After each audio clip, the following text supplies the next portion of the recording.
Hello and welcome to the FSF podcast. This is the show made by nerds for nerds. So we would like to welcome you to our nerdery. Today, our guest is an author that we've wanted to have on the show for quite some time, and we've finally been able to make the stars align and get him here. Now, he has written for many high-profile series, including Star Wars, but there's also been Batman, Doctor Who, Assassin's Creed, Pacific Rim, Transformers, Back to the Future, Star Trek, Vikings, Adventure Time. There's a whole lot more. I was trying to get that all in one breath. It really wasn't working. But in 2018, he became one of the 5 authors selected to become one of the architects of the High Republic for Star Wars. I am beyond stoked. I am so very excited to have Cavan Scott with us here today. Welcome to the show, Cavan. Thanks for having me. It's when you list them like that, I get tired just hearing all the things that I've worked on. It's just like I need to sit down. Well, I was trying to, and I didn't even list everything. That's just a snippet. I mean, there's so much else out there that you've worked on. And, we always encourage people like, hey, just go to their website. You'll find everything they've ever done. But you've worked on some really cool stuff. And for me, this is awesome because although I am a massive Star Wars fan, I take my joy from other fandoms as well. Yeah. And you've definitely hit on a lot of the things that kind of tickle my nerd funny bone. So, it's kind of cool. So very, very excited to have you on here. We've had a couple of the other High Republic authors on, and we've had a lot of fun with them. Justina Ireland's been on the show. Claudia Gray, Daniel Jose Older's been on the show. We've had a lot of fun. So you're collecting us all one by one. You like Pokemon, yes. Yeah, Pokemon. Got to have them all. Yeah. We'll get them all sooner or later. Got 4 of the 5. All right. So, but one of the things that we always like to start off with everybody that we talk to is because we're nerds, we like a good origin story. Who doesn't love a good origin story? So in the origin of Cavan Scott, how did you get to where you are today? What were the things that really kind of directed your nerdery growing up and said, I want to be a writer and this is why I chose to be who I am? I suppose it was just from being a fan. I mean, I say quite regularly these days that my to-do list is the same as when I was 10. And, at 51, I'm still going along that route. And it all came from fandom.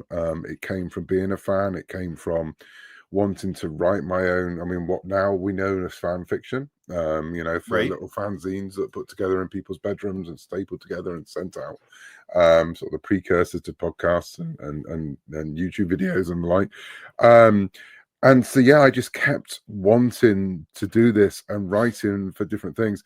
And the two, the things I wanted to write for were things like Doctor Who and Star Wars. Now, Star Wars, I thought, I'm never going to have a chance to write that. I'm from Bristol in the UK. I didn't at that point. I don't think I even knew it was recorded in the UK. Sure. And Doctor Who. Well, by the time I got to the point when I could work in the industry, that had been cancelled and was apparently never coming back again. So I became a journalist. It's the only other way I could think of doing something in any way linked to the stuff I loved, by writing about it and what other people were doing. And through that, it's that classic thing: if you meet people and you hear things on the grapevine. And around 2000, which is scarily 25 years ago now, I heard that a company called Big Finish Productions were bringing back Doctor Who on audio format. Nice. And they were going to get the original cast back, and the original Doctors, the original companions. This is, of course, long before the series returned on television.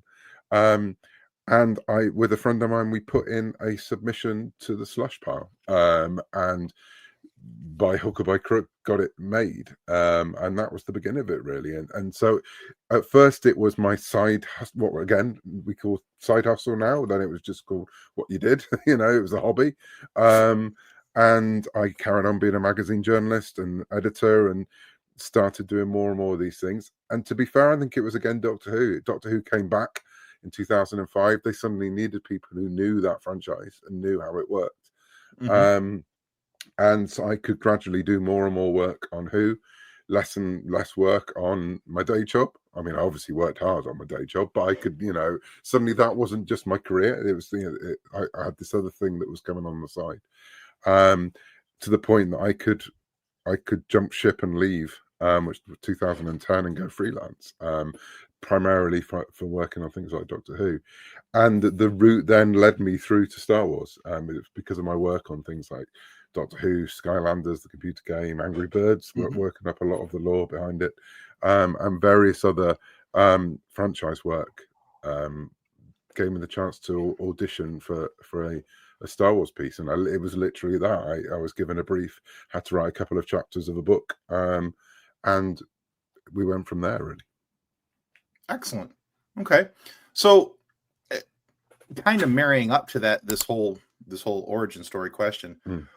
So what was your initial exposure to both Doctor Who and Star Wars, since those are the two that you primarily talked about there? So, I always like to ask people what their initial exposure was, because now the reason I asked that, Cavan, is that I find that many times it also helps to explain their fandom, because when people come in at a certain era, you get to see which ones, especially in the Star Wars universe, for me, I get to understand where who their favorites are, and why that era then becomes important. Because if you're an OG person, or if you're a prequel person, or if you're a sequel person, or you came in with the High Republic, I mean, obviously you were in before the High Republic, but you get where I'm going with that. Yeah, sure. Well, with Doctor Who, I was a kid of the 70s, and you couldn't avoid Doctor Who. It was everywhere. Tom Baker was the Doctor. And it was, I'm British, as you might have gathered from my accent, and it's sort of in our constitution that you have to like it. That and James Bond. So, and again, I grew up at a time when Who was very popular, and then it went for a period when it wasn't so popular. And I stuck with it. It already sparked that element in me, and not just the show. I was a really nervous viewer of things, and I found the show quite frightening. But it was the books that tied in. So this is obviously pre-videos, pre-DVDs, pre-downloads. So the only way we could get the old stories were through novelizations, which they put out every month. And so I became a reader because of them. There was a monthly comic. So I read the comic. And actually, it was the comics that led me to Star Wars, because Marvel UK put out Doctor Who monthly or weekly, as it was back then. And they also put out Star Wars weekly. And before I'd seen a film, I picked up the comic and I read Star Wars weekly. I think it was the week after when they started to reprint the original 77 Marvel run, and it was the week after these adaptation, and they went straight into the story, which happened to feature in a certain Green Rabbit, which has become a part of my career at Star Wars, bizarrely enough. So yeah, I was just a little bit too young, and actually I wasn't too young for Star Wars. I was too nervous. As I said, I was quite nervous at things that I had to watch, and I think my parents put me off watching Star Wars because they thought that a nervous child, how old have I been? 5, 6. It might have been too much for me in the cinema. They knew I find it quite hard sometimes, the cinema back then. Looking back, I find that amazing, seeing the cinema such a love now in my life, and also the kind of films that I go and watch. But yeah, Star Wars is a good way into it, and all my friends were into it, and so I could sort of get in with the group by reading the comic. And again, having the comic that came out every week meant that it just became part of your weekly. The weekly comic scene era of the UK was huge, from Humour Comics through to all the Marvel UK comics, and there were a lot of Marvel UK comics. 2000 AD, and so yeah, and then by the time Empire came around, I was a card holding fan because I'd been introduced by that comic run. That's fantastic. Okay, so let me ask you this. Now, this is not only about your fandom, but also about your work. Thinking of Star Wars, what has Star Wars, and especially now that you're an author in the High Republic era, not just for the books, but you've also done comic books as well. What does it mean? What do those eras mean to you? Well, again, the fact that when we created the High Republic, I had no idea what I was going to be working on in the High Republic. We originally we didn't divvy out projects. It was like, we created it all together, and then we were given assignments by Mike Siglain at Lucasfilm. So I had no idea I was going to be writing the Marvel comic. But to be writing that, knowing my backstory, you know, my origin story of how I got into it Sure. with the Marvel Star Wars comic, it meant a hell of a lot. I mean, I have been very fortunate that I have been able to write across all the eras in Star Wars. I've written original trilogy, I've written prequel trilogy, I've written, you know, the High Republic, and I've written sequel trilogy.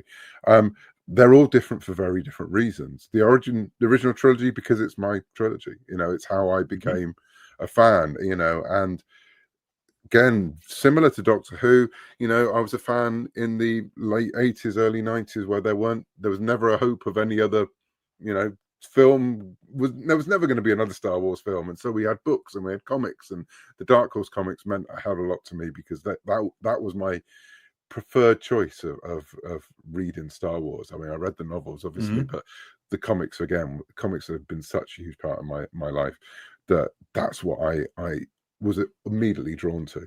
So yeah, the original series, the original trilogy is, you know, is where I come from. I'm also of the age of the prequel trilogy, and I have a complicated relationship with it, you know. And I look back now and seeing how angry I was around episode 1, and just go, "You idiot!" But I resemble that remark. Yeah, you know, it's and then, you know, things like Clone Wars came along, and then I was even angry about the Clone Wars, because it wasn't the same as my Clone Wars, which was the Republic and the Dark Horse. But you know what happened? I had children, and then I suddenly realized that there's a whole new Star Wars out there that I perhaps haven't really embraced. And my kids were just the right age for Rebels. They found Rebels. I'd been trying to get them to watch the original trilogy for years, and the prequels, to be honest, and they didn't have any interest in it, but they discovered Rebels. And they were the right age for Rey. Nice. Two girls who still look at Rey as being their ultimate hero. You know, I love that. She is their Luke Skywalker. And that doesn't mean awesome. they don't love Luke and Han and Leia. And my 18-year-old daughter still goes to bed underneath a Princess Leia light every night. So, you know, those characters are still important to them. But the sequel trilogy became something we experienced as a family, because it was the first time, you know, Rogue One as well, and Solo, but those were the moments of going to the cinema together to watch Star Wars, which I don't think you ever forget. And so, like all things, do I think every part of the sequel trilogy is perfect? No, because I don't think any part of any Star Wars film is 100% perfect, because there's always going to be something you disagree with. But I see that trilogy through the eyes of my daughters, and also the experience I had with them. And again, it was wrapped up in at the time when I was starting to work on Star Wars. It's my 10th anniversary of working on Star Wars this year. I started working in 2015. 2016 was when my first material came out. So again, it's all wrapped up in that sort of excitement about the you know, the sequels of Rebels, what my children were like, them starting to get the toys, you know, getting out my old toys and playing with them. And so, yeah, through that, we went back and we revisited everything. We revisited the prequels, and a combination of seeing the prequels through their eyes, and also working on those characters. You know, it gives you a you know, I had to write an 8-hour audio drama about Dooku, a character which, you know, I've been quite honest about, at the time I hadn't spent a lot of time thinking about. And so you're forced to go back and really look at and appreciate the things that you've always appreciated, like Ian McKaig's designs, you know, just the work on those beautiful movies. But then you really start to delve into the characters, and you see, you know, it gives you a new interpretation of what you're watching, and a new respect to what George Lucas did. And so, yeah, this last 10 years of working on Star Wars has been so wrapped up in family, because not only have I been working on all these projects, but they've been involved along the time. You know, the High Republic writers are a family, and so are our children now. You know, so like Charles and Rosemary, you know, Rosemary's now part of the group, as she's written with Charles on a couple of projects. My daughter Chloe is in Tempest Breaker, you know, because she's now at drama school. And so it's really hard to even separate them in my head, because it's so wrapped up in what our family life has been like, and with friends and family and the wider group of Star Wars.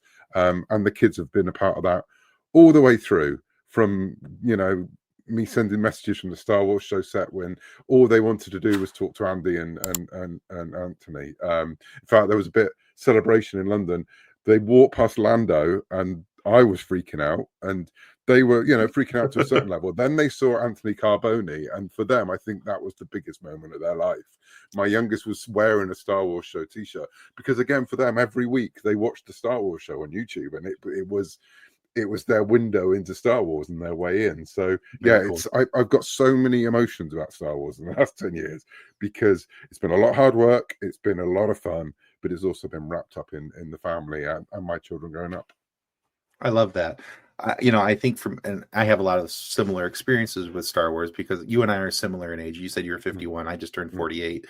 And you know, my kids are, my youngest is 18. My oldest is 25.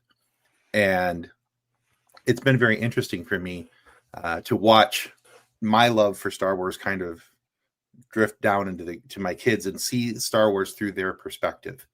And I think you said earlier, you know, about how watching your kids, you know, get into Rebels and all these different things, and watching my kids get into the movies. And, you know, I think it's funny now because my oldest son has a dog named Kylo, and Kylo's a good boy. He's a really nice German Shepherd. And then, you know, his son is named Lucas, which is, you know, after George Lucas. And my middle son's, his middle name is Harrison, after Harrison Ford, because I may have a slight fanboy obsession with Harrison Ford, but we can talk about that another time. But, you know, I just see all these things, and I've one of the things I've really come to appreciate, you know, doing this show and 200 and some odd interviews later, is the matter of perspective and how much perspective affects your view on things, good or bad.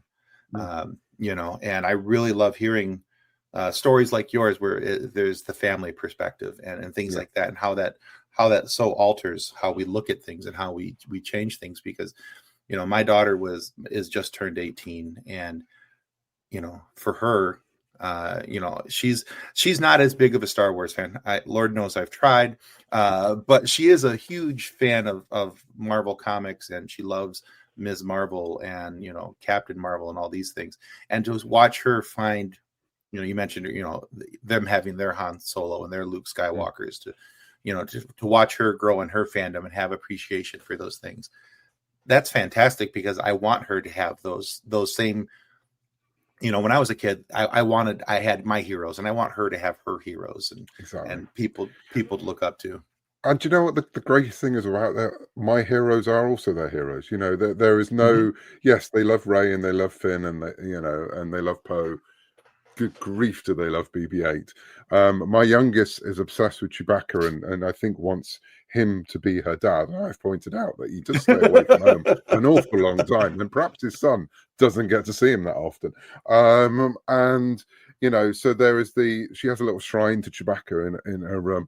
Love it. But again, you know, Luke, Leia, Han, Lando, C-3PO, R2, that, you know, they're all just as important to them because they're part of the wider story. And it's been great to see, especially, as I said, I was a person who perhaps wasn't as welcoming to the prequel trilogy that I could have been.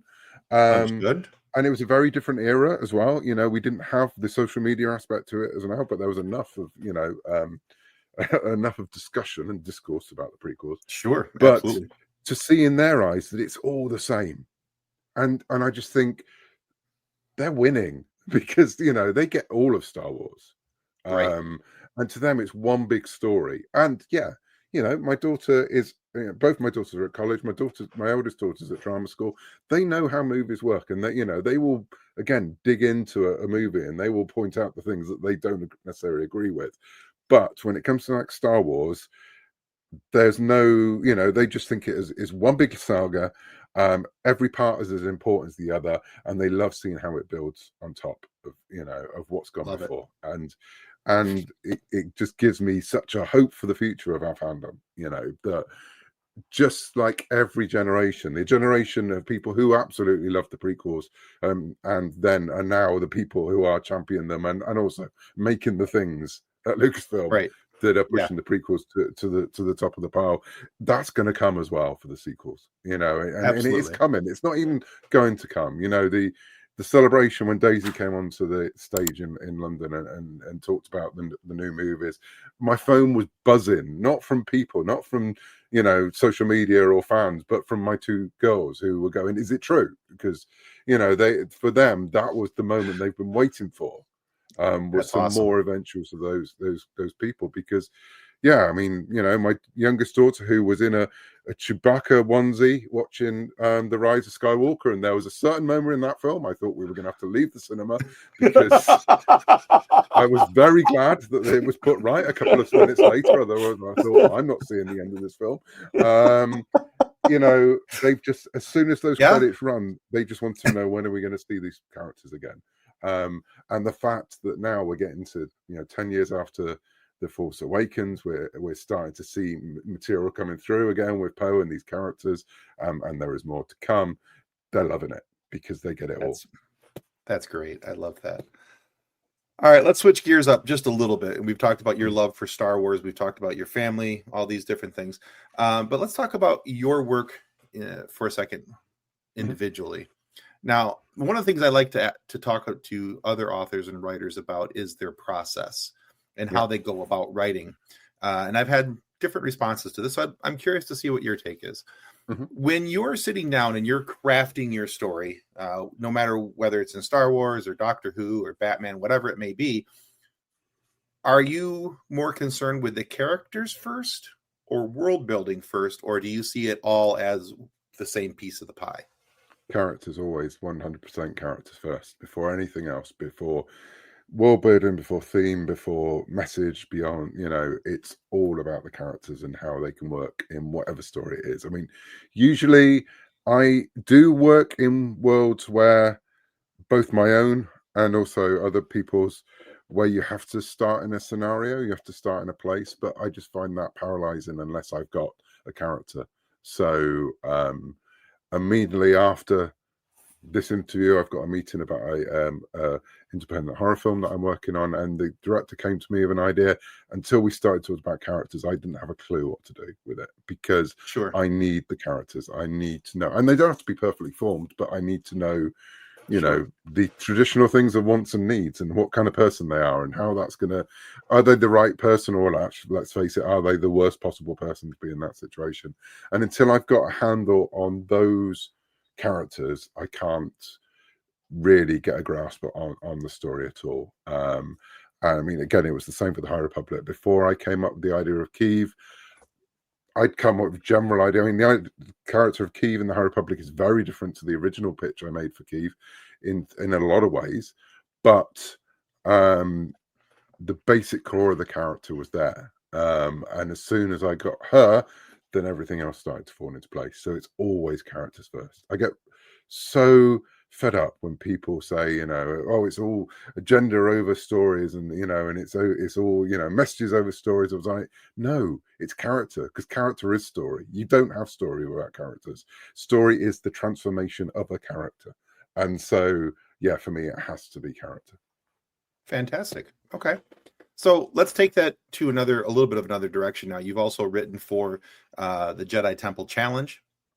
Now, how does that, and that's also where we get to meet Ahmed Best again as Kelleran Beck, which is fantastic, and love seeing him in Mando with that. That was so very heartwarming to me for him to get that level of respect. Yeah, absolutely.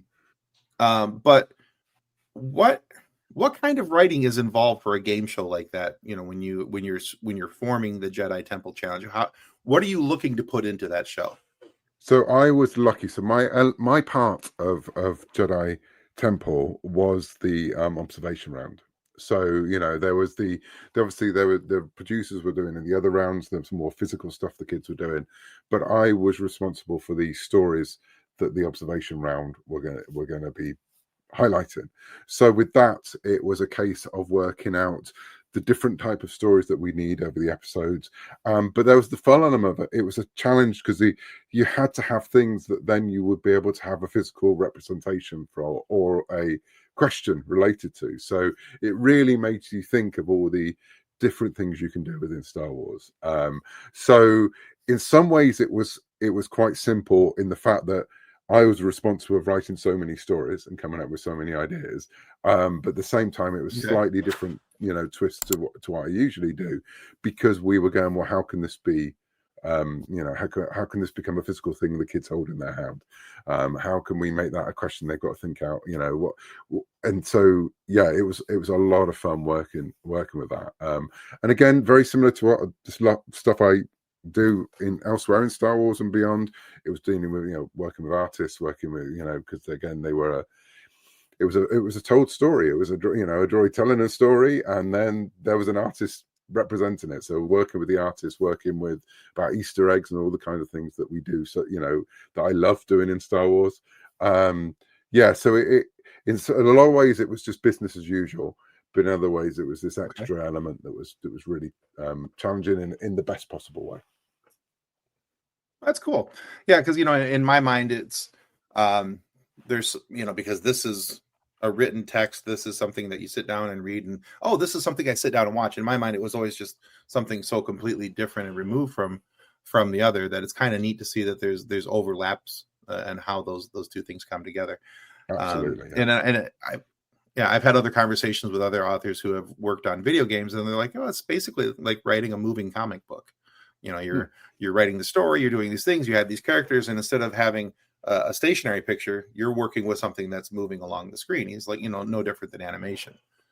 Yeah. Like, I mean, I think so my perspective, I come from because I originally came from, as I say, journalism and audio drama. So audio drama and script writing was always where I started. So that lent naturally into working on video games, naturally into working on comics, naturally to working on TV. The one that was different was prose, because I suddenly remembered I had to describe things because there wasn't going to be someone else doing that job for me. Because when you're writing for all those other media, you're not actually writing for the end viewer, listener, reader. You're writing for the people you're working with. You're writing for your collaborators. You're saying, this is my idea. This is where we're going. What do you think? And dialogue is the same across. Again, it has its own particular challenges depending on the media you're talking about. But prose was the one that I had to work hardest at, because it was just me talking to a reader, which I haven't had to necessarily do in any of those other media, because the reader isn't, I say they're not my first audience. They're my ultimate audience. But my first audience and my first collaborators are the people I'm working with. Okay, cool. Now, thinking back to the High Republic, and we talked about different eras in Star Wars and how you kind of came along. Now, are there any other eras in Star Wars that when you look at it and you go, boy, I'd really love to see this era or this section of the galaxy explored? Because I think of the Ahsoka series, where now other galaxy somewhere else, and there's all different. I love the exploration of new places, people, and spaces. I think that's one of the fun things Star Wars is that we can go all these different areas. So is there a different area, or even if we're looking back to the High Republic, a character or era inside the Old Republic, High Republic era that you would love to see expanded on more? I mean, I would love to. Sith Empire, that's an era that I would love to write stories in, because I think it'll be so interesting. I'm always fascinated in stories about villains who have succeeded. I mean, in the world we live in, that's good that I'm interested in that. So I think there'll be lots of interesting stories you could tell within the era when the Sith are actually dominant, and in a different way to the Empire. Because it is far more dark fantasy led. You've got magic in effect. You've got wizards and sorcerers in effect. Yes, and you've got desperation from the population, the galactic population as a whole. Again, on the flip side, I'm dying to know what happens after episode 9, because seeing I've worked on something which is in effect a prequel to a prequel for the last 5 years. I'm always happiest when things are going forward, and whether that's Star Trek, whether it's Doctor Who, whether it's Marvel, whether it's DC, I'm always wanting to know what's happening next. So I'd love to sort of work in that era of post the new New Republic? You know, what does Mm-hmm. the galaxy look like after the New Republic's fallen and the First Order's fallen? You know, what does that world look like, or those worlds? Oh yeah, for sure. As far as characters, I mean, it's so difficult because I've been so involved with certain characters and certain character stories in the High Republic, and it's still so. As we talk, I've finished working on the writing of the High Republic. I am now in the process of the comics and sort of, you know, bringing everything together. You know, we're seeing the art coming in from Marika. We had on Mm-hmm. issue 4 of the Fear of the Jedi come in today. So I'm sort of seeing it all come together, and we're sort of like coordinating the end of this first big project we've had in the High Republic. So it's really difficult. I'm still too entrenched in it to take a step back and say I'd like to Fair do enough. that as well. I think that we could have done so much more in phase 2. We didn't have the time or really at that point the need to write any more of what we did.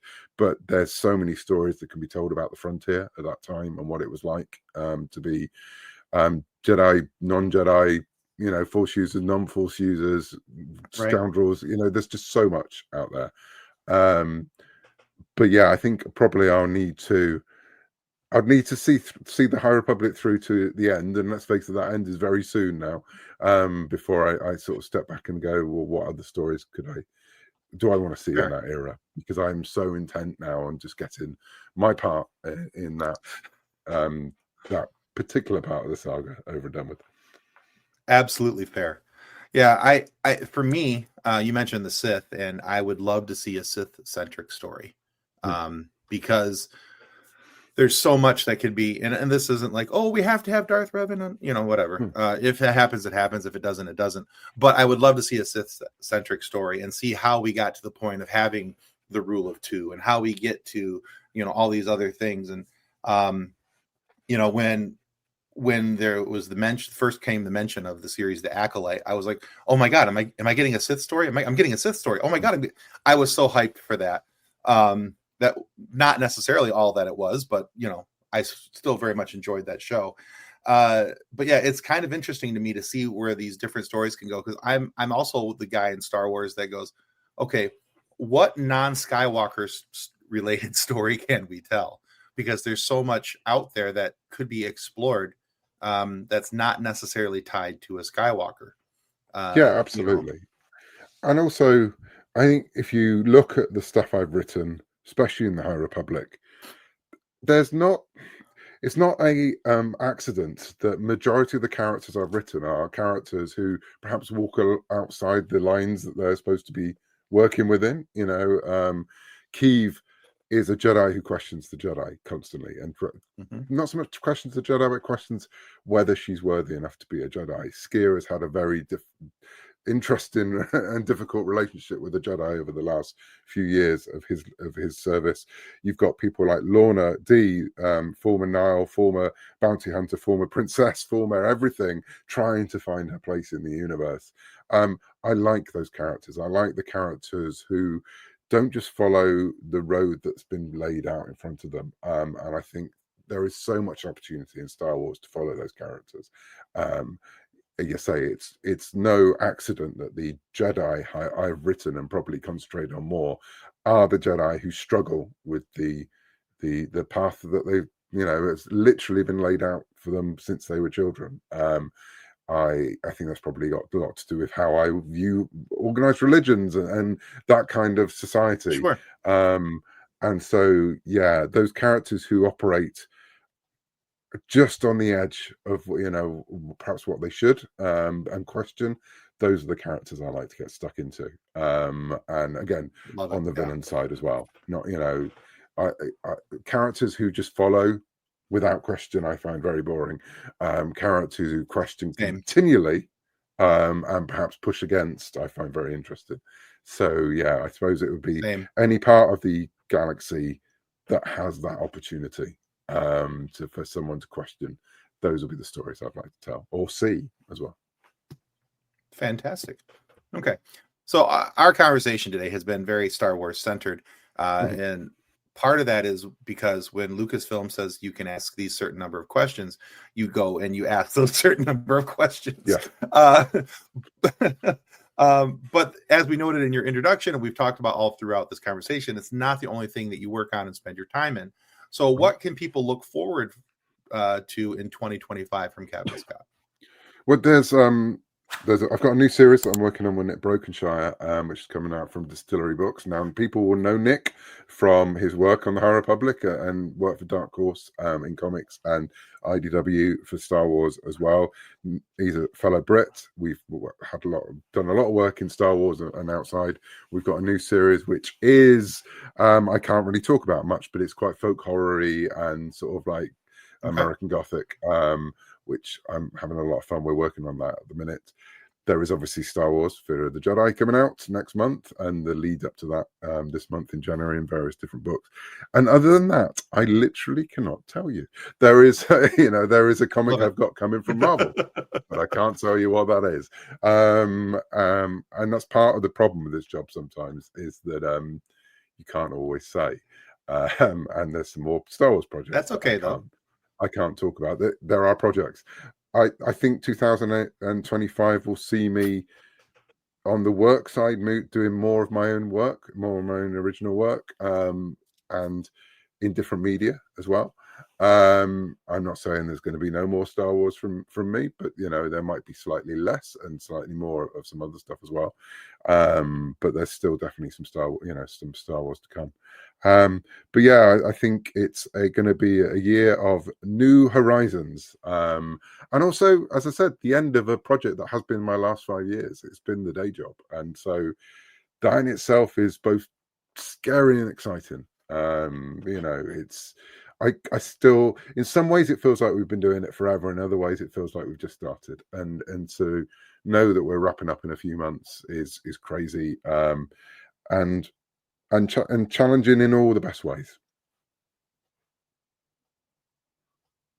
I love it. The great thing about you not being able to talk about some of your work that you have upcoming is knowing that there's some cool stuff coming. And I always love that when people are like, "Oh, I'm so sorry, I can't talk about this right now." That's okay. That leaves us wanting, that leaves us excited for something, and we get to see that come about. All right, Cavan, we have reached the point of our interview where we like to ask a silly question. And now the reason why this came to be, my co-host, her name is Kathleen, and she wasn't able to make it today, but Kathleen has a 6-year-old daughter, and they were out and about, and somebody asked her daughter this question, but not her.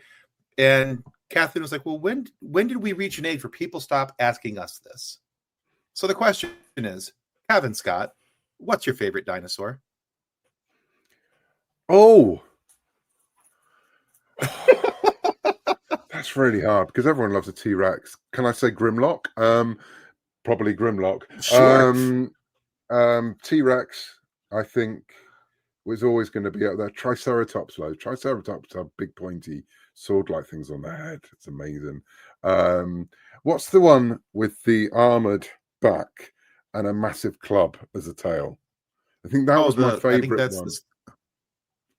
That's not the Stegosaurus. I can't think what the name is because I wasn't expecting to think about dinosaurs. No, because I think the Stegosaurus is the one with all the spikes on the back. I can't remember. Right. Okay. I know what you're talking about. It's got like the scaly back. It kind of looks like an armadillo a little bit. Yeah. But has a massive club as its tail. I loved that one when I was a kid. Pterodactyls are obviously not dinosaurs, but again, Swoop from the Dinobots.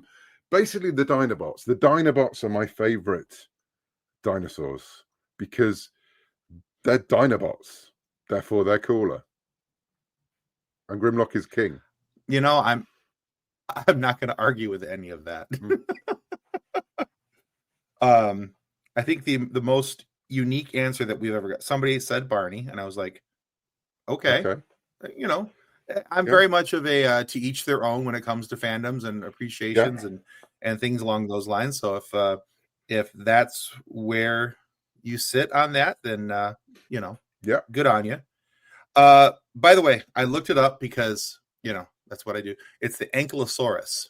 There we go. Is the one with the club tail. But still the Dinobots. Armored dinosaur. Always the Dinobot. I mean, let's face it. I went from loving that toy that I got from the London Natural History Museum for a kid to literal armored dinosaurs in the Dinobots. So I mean, I've still got my original Grimlock is over there looking down at me from my shelf that I've had for pretty much all my life. Fantastic. So yeah, Dinobots all the time. Love it. Okay. All right. Well, Cavan, thank you so much for being on the FSF Podcast today. Where can our listeners and followers go to find out more about you and what you got coming? I think probably my newsletter is the best place to go, because who knows what's happening with social media. I mean, we can give out, by the time we give out social media addresses, and by the time that it goes broadcast, you know, we're not using those channels anymore. So, but my newsletter is eternal, much like the Dinobots. It's the Cav letter, www.cavletter.com.